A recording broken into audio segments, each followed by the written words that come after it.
this comment rings so true. It's very scary when the majority of your retirement plan is banking on your primary home that you own in cash. Because the problem with that strategy is that, God forbid, anything happen to your portfolio, which is essentially your primary home, you are shit out of luck. So with the rate of fires, floods, earthquakes, all this stuff happening, if the majority of your wealth is stuck in a home that you are living in, not only are you not making money, which leads to an issue of opportunity cost, you really are screwed if anything happens to that particular property region or the property market in that area.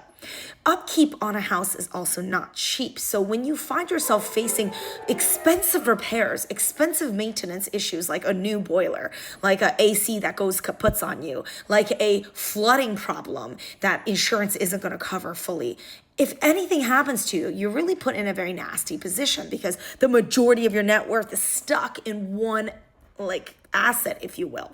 This is why most high net worth people tend to have a variety of investments. They don't put all their money in paying off their primary home early. In fact, there's no real good reason to do so because of this thing I didn't even get a chance to talk about in my previous video, which is time value of money.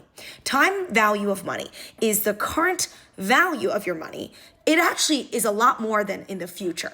In the future, what's going to happen is inflation is going to come at you, right? We all know inflation is guaranteed. In our lifetime, everything is only going to go up because inflation, I don't know why, it just always happens. So what this means is that if you're spending your money, today's money, paying off future debt, which essentially is this fixed rate mortgage debt, which really there is no rush to pay off. You let your future inflated dollars pay that shit off. But no, you want to prepay it. Why would you ever prepay fixed rate debt?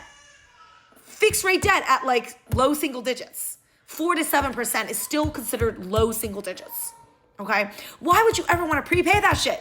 Drag that shit out. Let future dollars that are diluted by inflation pay that shit off. Use the money you have today that you would have prepaid your mortgage. Use that money today to diversify in other baskets. So then in the future, you'll actually have growth in your portfolio and diversification instead of banking on your primary home, which, as this commenter astutely pointed out, could literally go up in flames.